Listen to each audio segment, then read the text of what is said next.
Hello and welcome to another episode of Pep Talks with Jeanne. I'm your host, Jeanne Pepper.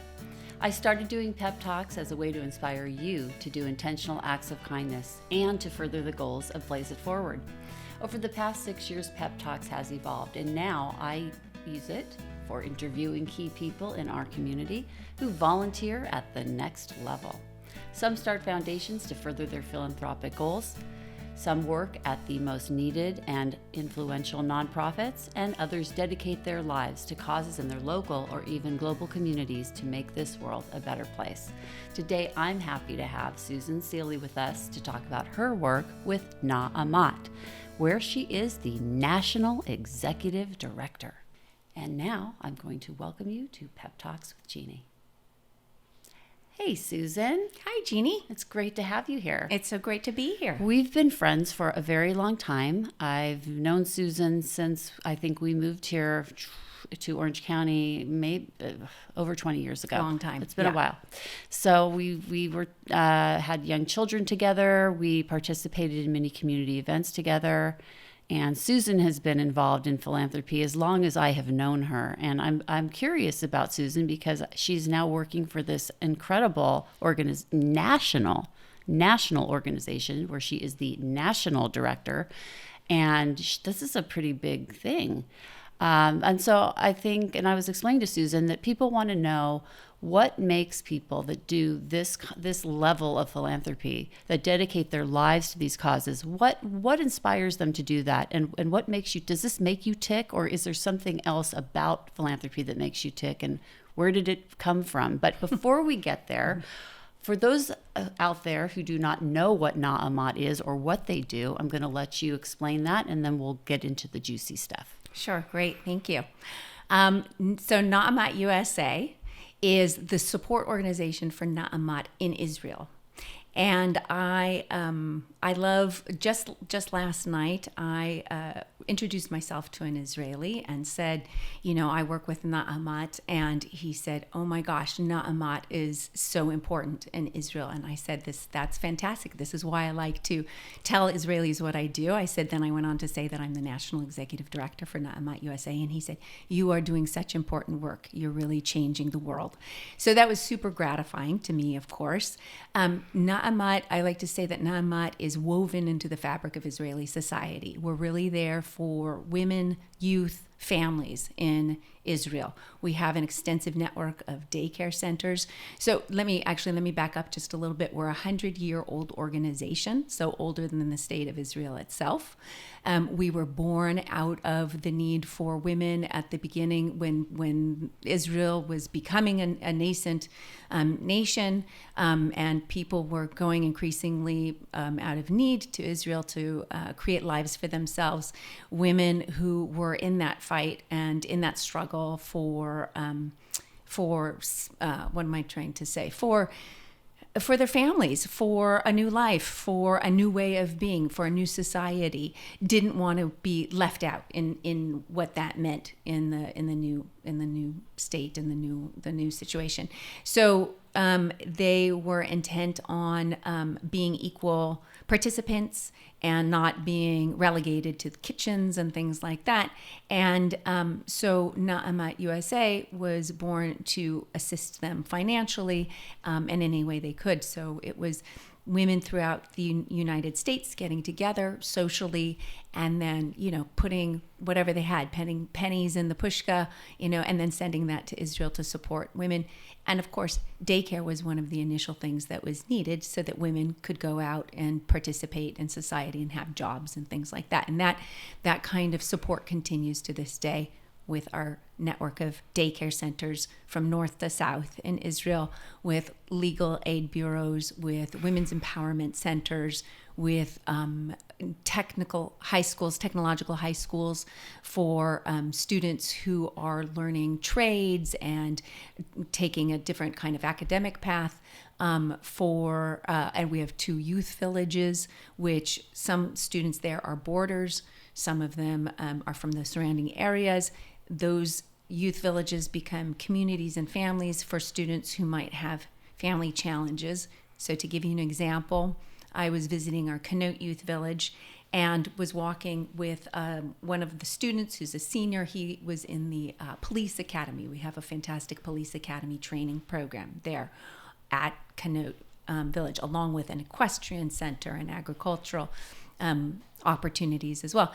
And he was showing me around, and he said, I'm getting ready to go into the IDF, but I need to work on getting the materials and the equipment I need because I don't have it from my family. I'm a lone soldier.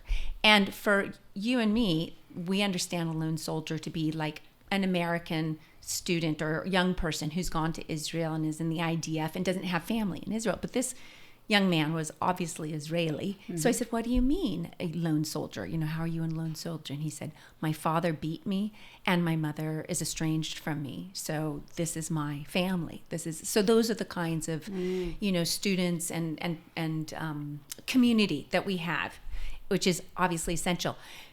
You know, there are people in our daycare centers who come from at-risk families. We have special kind of extended daycare centers. Some of those children are one step away from foster care. And then we have daycare centers that are like preschools for families of means, but it's a more affordable opportunity for them. So that's why whenever you ask an Israeli, do you know Amat? They say, of course I know Amat. I've had people, I just spoke briefly to the consul general in Los Angeles, the Israeli consul general. And I said, I'm with Amat. He said, I am a Amat kid. He went to Amat. Oh, that's interesting. His schools himself. So yeah, it's and just to your point about how it feels for me to be engaged with this, at the end of the day, I'm working primarily with Jewish women across the country who want to make the world a better place. And that's such a great place for me to be in. That's like my sweet spot. And then I will say, of course, with everything going on right now in Israel, it's even more essential what we're doing. And I feel so grateful to wake up every day and go to work and know that I'm making a difference and that we are making a difference. My staff is incredible. Our membership are so supportive. And people right now are feeling helpless. What can I do? We've got already people on the ground making a difference. So people who are supporting us throughout the country are themselves making a difference. And yeah, it's a privilege and a blessing.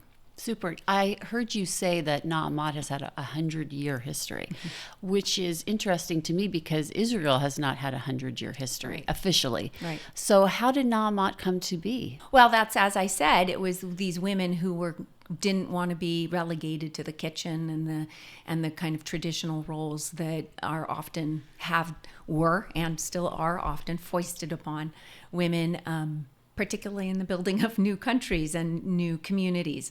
And so Na'amat, the acronym was, now it's just kind of a brand name in Israel, but it was Nashim Ovdot Umitnadvot, so working women and volunteers. So it's always, we came out of the socialist Zionist workers movement. So there's just a direct line for the workers and women who were always progressive in terms of women's rights and standing up for women's rights. And that remains a lot of what we do as well. A lot of legislation that's introduced in the Knesset is Na'amat sponsored, or a network of women's organizations will sponsor it, including Na'amat. Things like expanding the definition of domestic violence, the understanding that domestic violence doesn't just mean a physical abuse. Mm-hmm. It can also be verbal abuse, but it also is impacting children who are watching this happen. So there's been a push, and I'm not sure about the where it stands now, but there's been a push for this expansion of the definition around domestic violence. So initiatives like that are still at the forefront of what Na'amat does in Israel. Okay, so before there was a state of Israel, there were women in the United States that started this organization, feminist women, to help women that were immigrating already. Yep, exactly. Okay, yep, so who were making their lives in Israel. Okay, and, yep. in Israel before it was in really that place. Correct. Officially. Golda Meir was one of our Na'amat. She was the national recording secretary at one point. Oh, isn't that interesting? Yeah. So we have yichus. We have serious yichus. So yeah. Very cool. Yeah. Okay, so how long have you been doing this for? I'm coming up on 2 years. I'm new. I still call myself new. Before that, were you a stay-at-home mom, or what were you doing? Before that, I was working for an organization called the Olive Tree Initiative, which was based at UC Irvine. And it was also a fabulous initiative, introducing people, we called it around conflict analysis and resolution. And it was really exposing people, both students and community members, to understanding different narratives in any given conflict.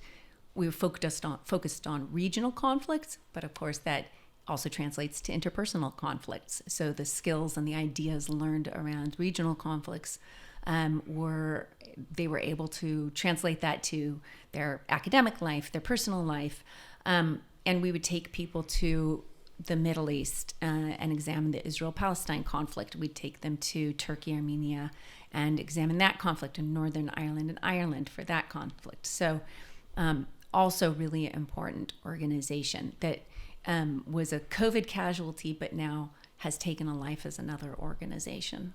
Okay. And what did you learn from working for an organization like that? It sounds like something that's really needed. Yes, for sure. It helped me hone my own skills around compassionate listening and different narratives, and understanding that two people and more can be present for the same presentation or the same event and hear the same words, see the same thing, and come away with completely different understandings depending on their own filters and experience and history and relationship to it. And the important thing is to respect those different understandings. And then how do you reconcile that? What do you do to continue the conversation, knowing that you are in totally different places? And how do you come together? And the end game is to be able to have conversations about that, as opposed to violence and imposing your understanding on somebody else. So, Yes. I mean, ideally. Yeah, right. Is there anything that you've seen during the conflict now that you think that the Olive Initiative could help with, if it was still in existence? Or if... Oh gosh, I think that for our participants, I think it's been invaluable for bearing witness to something like this that's going on, and their ability to pause and to not jump into the fray, not to get on the social media bandwagon. And our tagline was beyond sound bites and stereotypes, which is such a fantastic tagline. And that's really what it is to see beyond the sound bites and stereotypes, right? And to, I've heard so many people speak about their despair of how people in this situation are not seeing the humanity in the participants and all. So that was something that our curriculum and our experience and our program emphasized, is that at the end of the day, you're understanding that these people are all human. You may not agree with them, you may not understand where they're coming from, but you've had a chance to see their humanity and see their struggles and hear their pain. And yeah, that's impactful and can't help but give you pause when you see people just coming swinging with platitudes and hyperbolic, phrases and, that kind of thing. So. Yes. I've always encouraged people, at least the people that follow Blaze It Forward, that they should listen to people, like really listen, because I mean, even in the situation at hand now, in our contemporary issues, we have a lot of polarization.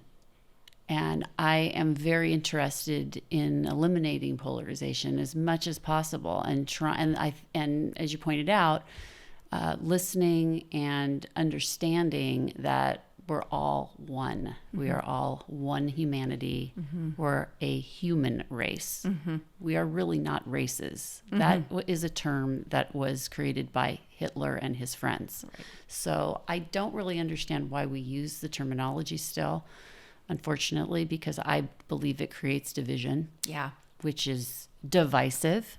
And we're trying to come together and to be one people that are of like mind, that want to have a better world. So what you're doing now with Amat, helping people, and in general, community service of all kinds helps bring people together, which is why Blaze It Forward continues to promote community service and give people community service opportunities.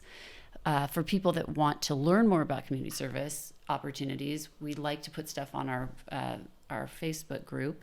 People can go on there. If you haven't been on the Facebook group, which is Blaze It Forward, you should go on there and you can see for yourself what people are doing in the community service world as individuals, because not all community service is necessarily through organizations. Mm-hmm. Although your organization does something very specific. Mm-hmm. It is raising money, mm-hmm. and it is distributing money, mm-hmm. to people in need, and also creating programs that, mm-hmm. help people. Mm-hmm.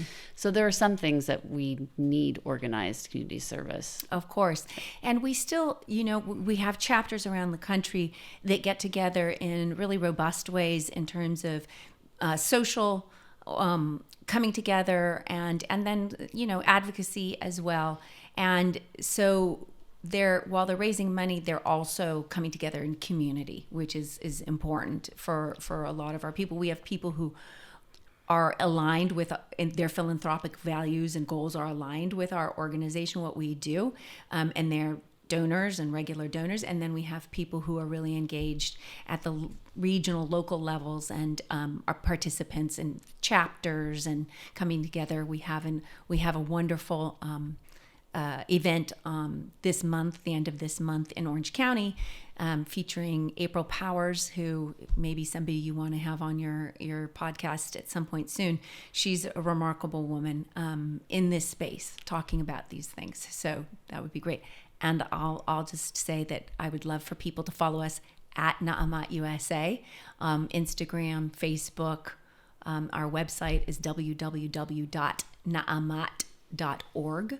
So that's NAAMAT. Terrific. I follow you. Thank you.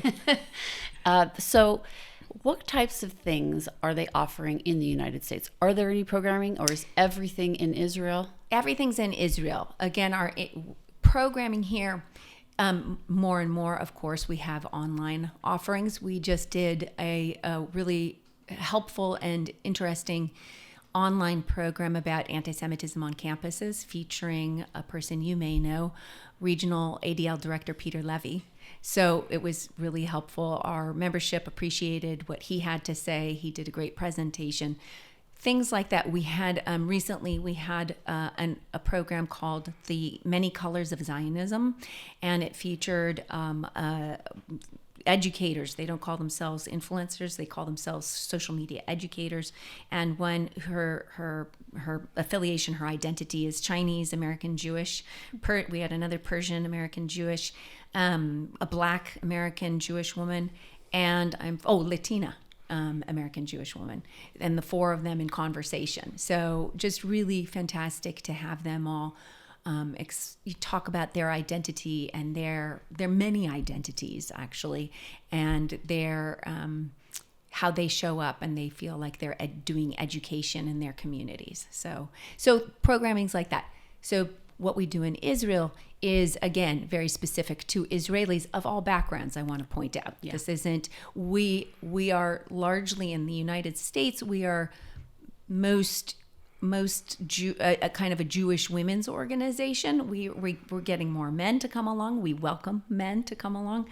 In Israel, we are the largest women's organization. We're not a women's Jewish organization. We serve all Israelis. So Arab, Muslim, Druze, Christian, Jewish, anybody. We have everybody participates in our schools and our can go to our legal bureaus and all of that. That's beautiful. Yeah. I love that. Yeah. So I know that you've been involved in philanthropy your whole life. Where did it start for you? That's a great question. I will give a shout out to my parents. My parents always were involved civically, locally. My dad was on the planning commission for our local city. they made that not explicitly, but just by what they did, made that known to be something that's important to them. Things like we were members of the Sierra Club, and we had, different memberships like that and support like that. And my mom was one of the founders of a local organization that was instrumental in our city's keeping the cap on our local airport, which, so for those people who live in this area, they know that there are a lot of issues with our local airport. It impacts people live right under the flight path, and there was a tension between companies wanting to expand that, and then the people who are residents, and not wanting airplanes flying overhead all the time. So my mom was part of that. She's also on the board. She is a founder and on the board of an organization that I'm actually on the board of as well, which has to do with supporting women in politics. So I come by it honestly, and it's, I think that I've always had the attitude that I've been blessed with love and resources that so many people don't have necessarily, and that it's incumbent upon me to give back and to share that way.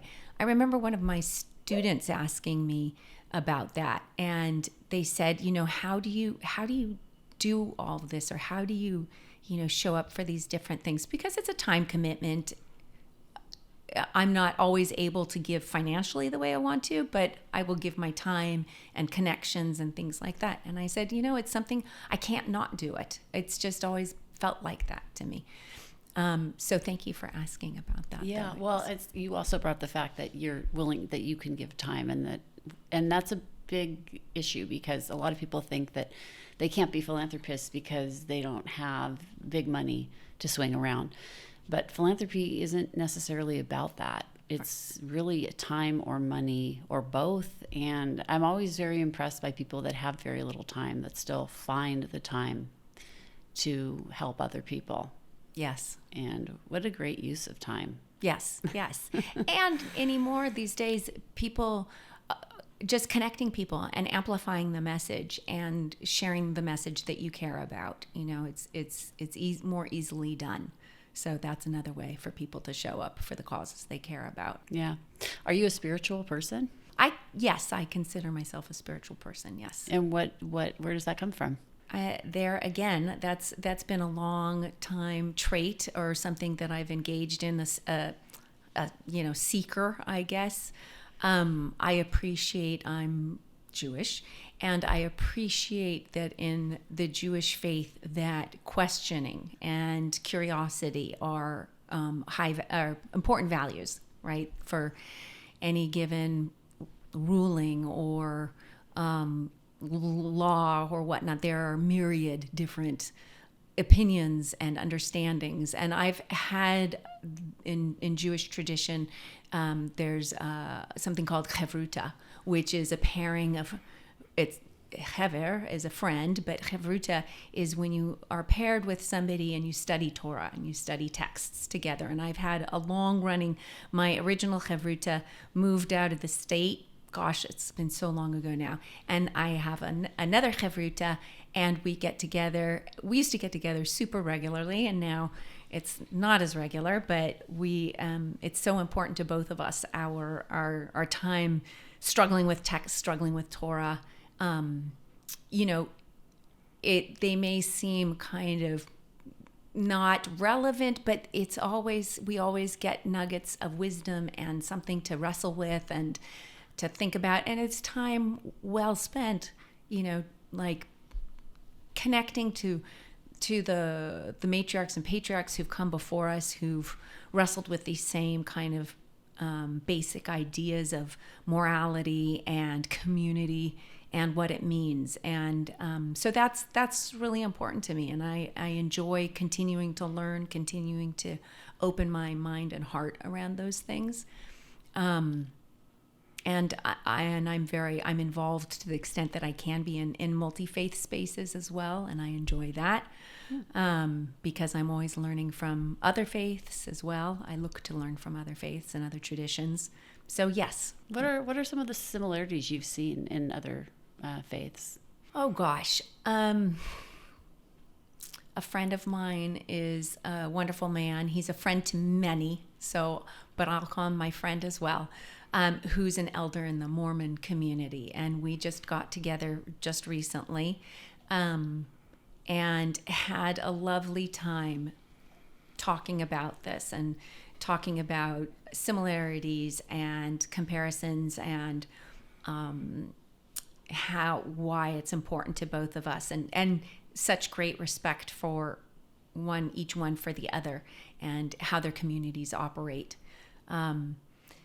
So, I mean, there are so many similarities, right? That people of faith are often the ones who are looking to be the peacemakers because they feel like they've got an injunction from whomever it is that, God or Allah or whomever it is.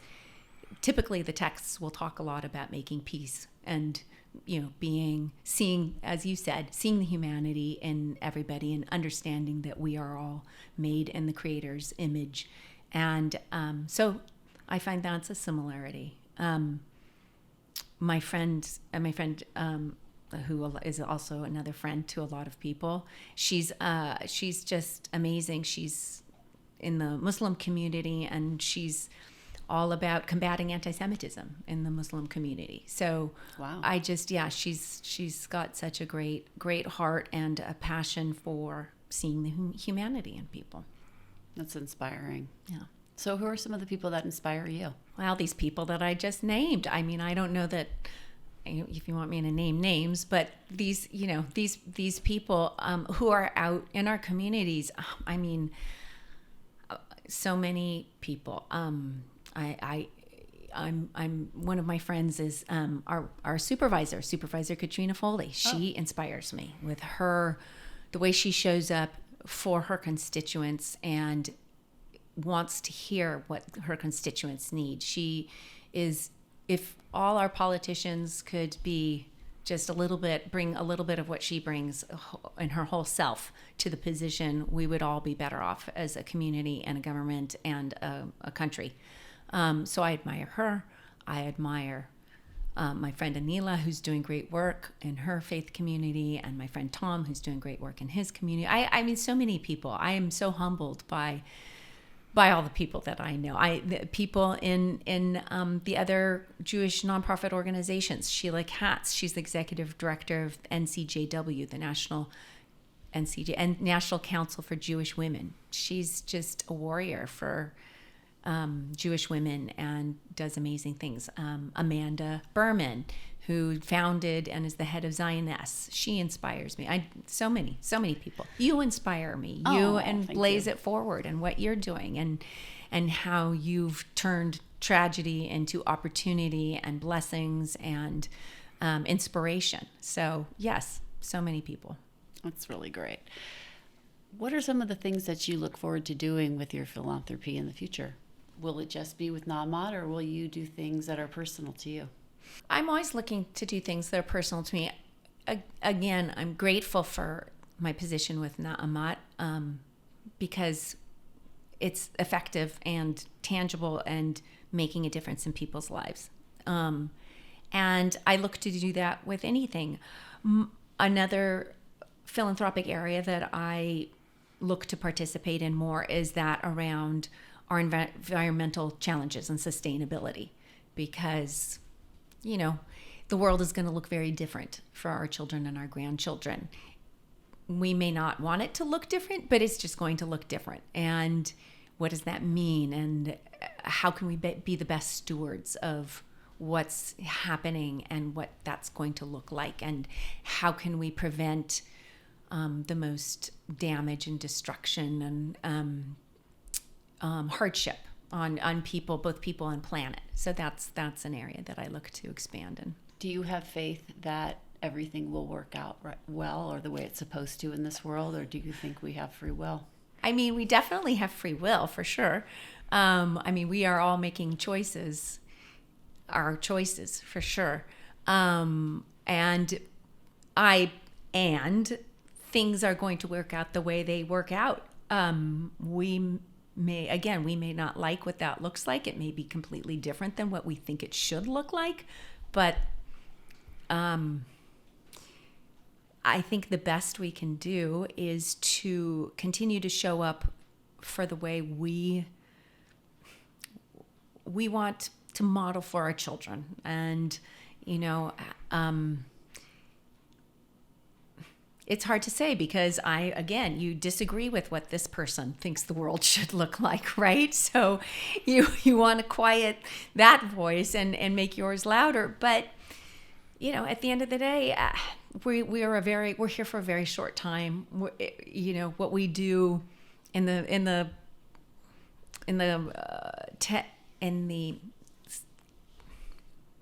context of the universe is fairly meaningless at the end of the day. So do the best you can, show up where your voice is going to make a difference, where you feel passionate.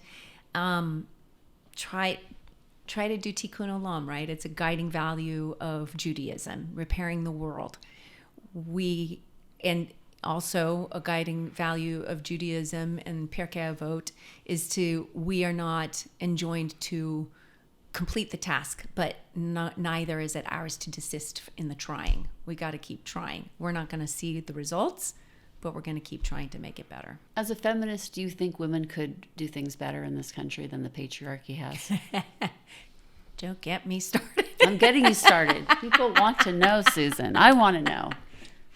And I ask this because we're both mothers of daughters. Yes. And I believe that things need to change in this world so that women have a bigger voice.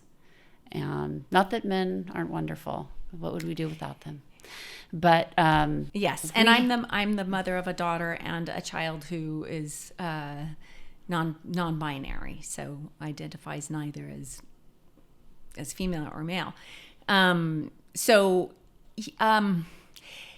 just read. I don't go on social media very much, but I just did, and somebody I like reposted somebody's post, and it was all about how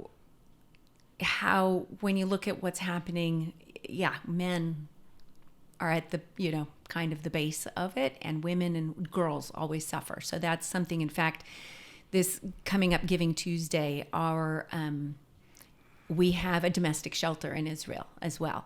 And you would be maybe surprised, maybe not. I've had people say to me when I tell them we have a domestic shelter in Israel, people in the Jewish community look at me and say, like, why?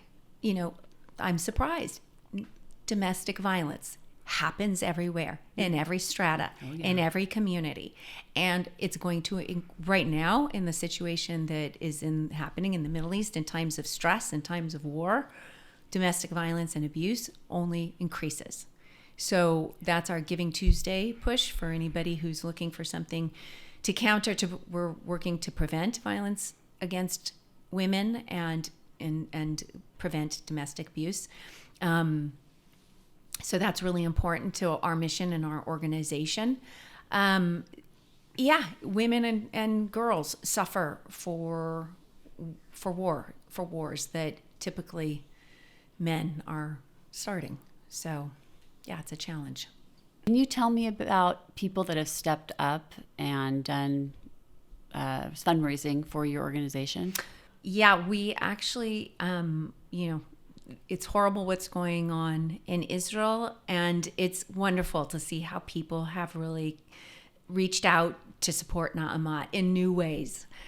Just recently, I got a call from a woman who happens to be a doctor, who happens to be my doctor, and she asked me she didn't ask me. She said, I want to do a fundraiser for Amat. She's my dermatologist. And I said, that's fantastic, of course. And, for a nonprofit organization, it's usually the other way around, that you're knocking on somebody's door, would you consider hosting something, or would you, and she reached out to me, and she had the clever idea of hosting. She put this all together in a matter of just a couple of hours. She didn't even wait for me to send her our logo. She screenshotted it off our website and put together this beautiful flyer and sent it out to all her patients and her listserv. And it was a Botox and Bagels fundraiser.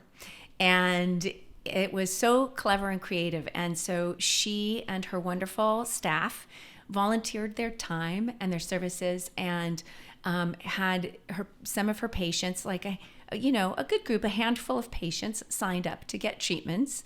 And she and her husband, who is also a doctor, showed up at her office and with bagels and flowers, and set up the waiting room really well with coffee. We had coffee, and I was there. And so there were people who came from, we had a couple people coming from Los Angeles.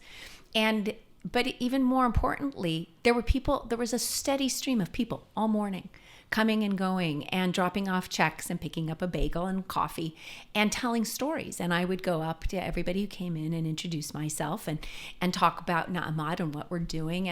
And by the way, I haven't mentioned this yet. We used to be known up until the 1980s as pioneer women. So some of your listeners, viewers might go, oh, pioneer women. I know pioneer women because a lot of people have never heard of Amat, but they will say, I know pioneer women. So this woman came in, she was dropping off a check, for which I was super grateful. And I said, blah, blah, blah, Amat, we used to be known as pioneer women. And she said, my 96-year-old mother is a pioneer woman. And I was like, welcome, you're a legacy member. We love that. That's fantastic. And so, in fact, somebody else said that to me at this event I was at last night as well. His mother was a pioneer woman in the only Hebrew-speaking pioneer woman chapter in New York.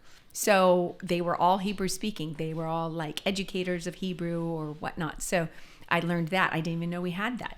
But that was a long time ago. So at this fundraiser, a man came in. These were Jewish and not Jewish people too as well. And a man came in, he'd been to Israel. He felt really deeply about what was going on. He had confidence that the doctor had picked a nonprofit organization that she had confidence in. And she was graceful and wonderful and generous with her saying that to everybody who came in. And he wrote us a very large check. He wrote us a check for $10,000. So I was so stunned and grateful. It was really beautiful. Another woman, I'm just going to tell you another story, walked in and I went up to her to talk to her. And I looked at her and I said, I know you. And it's a woman from my high school that I know from high school. I haven't seen her since high school. She didn't know I was involved and she came down to do this. So that's just one example of how people are stepping up in clever and creative ways. I've got another woman in the community who has opened up her home to us and is inviting us in at the end of the month, as I mentioned, for this event with April Powers, which is great. And she's sponsoring the food and drink. So really looking forward to that.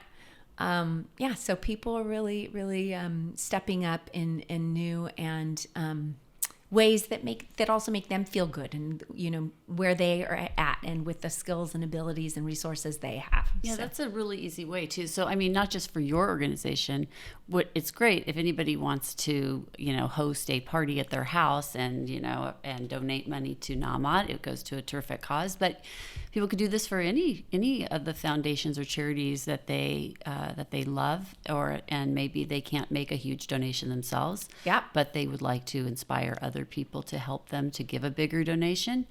It's not that hard to invite people over to your home.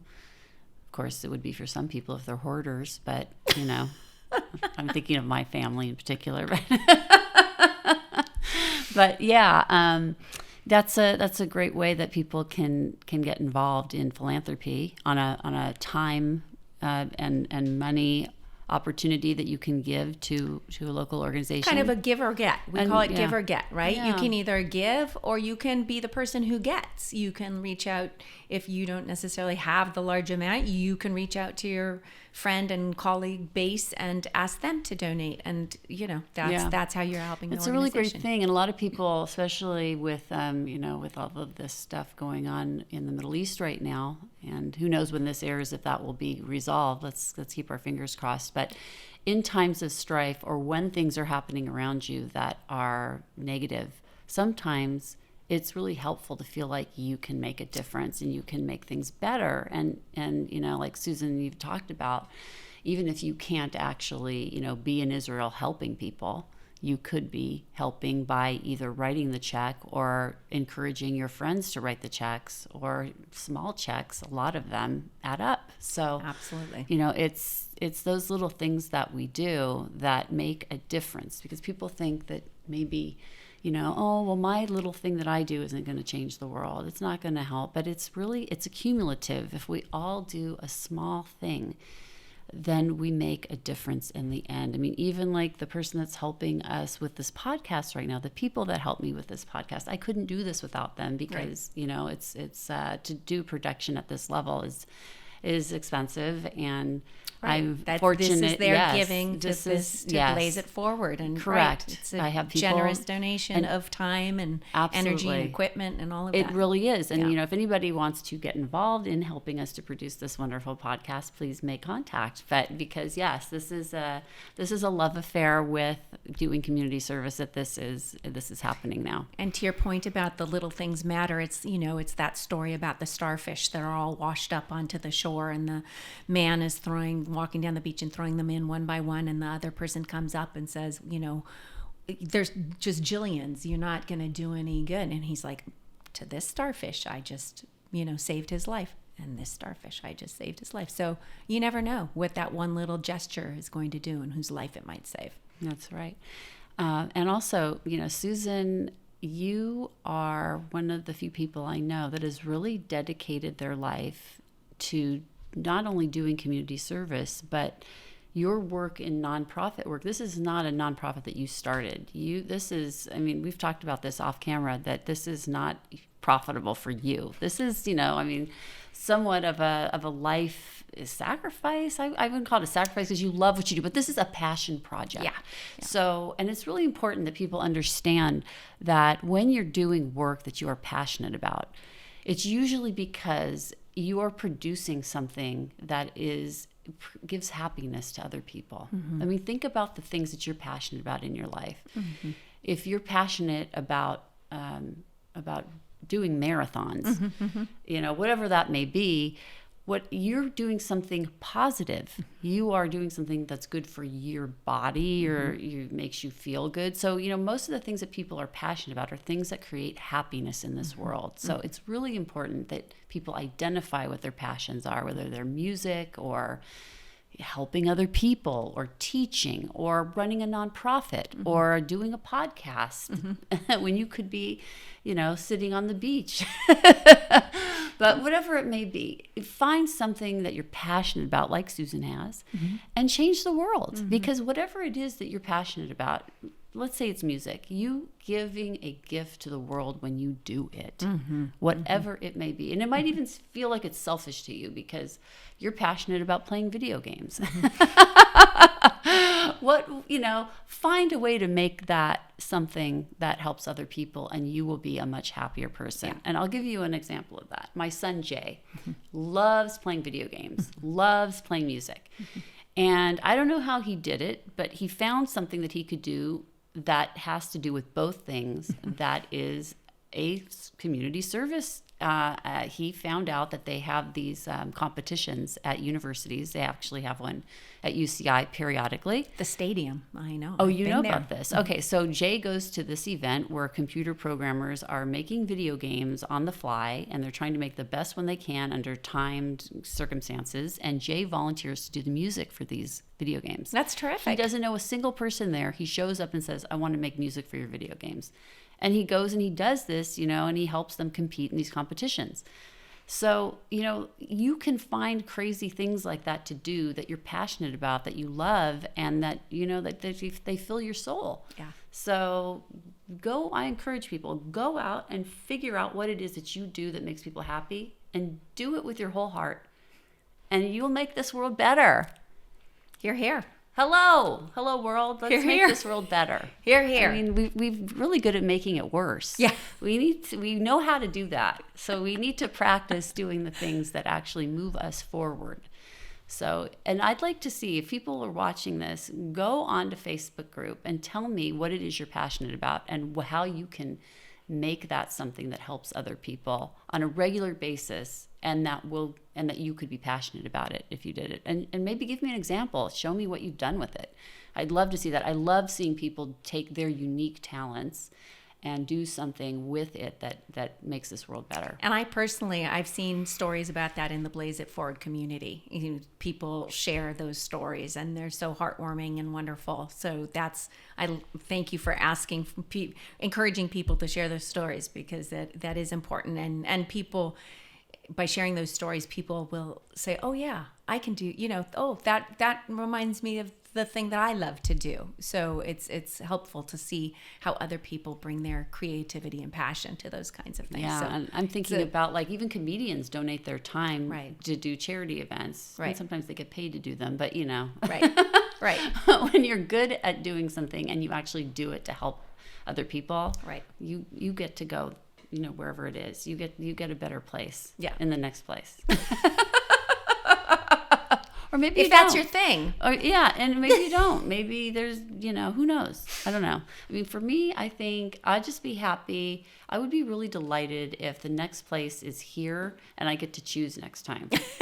I mean, not that this was such a bad life, but whatever. If I could choose, that would be really cool. And I wouldn't necessarily choose like to be a princess or, to have like an easy life, but I want to have a life where I have the opportunity to do great things and where nobody's trying to stop me. How's that? All right. I like it. And also make me smart. Says one of the smartest people I know. No. I know nothing. And the longer I live, I realize I know very little. Well, I know. Yes, that's the wisdom that comes with age. I know. I think I need to write a book about all the brilliant things that young people know that we have forgotten. Because I feel like I was so brilliant when I was, 18, 19, No, you're just 20. opinionated and feeling like No, you knew it all. Susan, I knew everything then. And then So do my kids, so. I know, but I had kids and they made me understand that I really don't know anything. They told me. That's what I'm saying. Right. But yeah, there's that. But, just if you have kids, make sure that they understand that one day they too will know nothing. Enjoy it while you have that ultimate wisdom. Well, that's been another episode of Pep Talks with Jeanne. And once again, I would like to thank my wonderful guest, Susan Seeley, for joining us. Thank you, Jeanne, for having me here. It's been a wonderful conversation.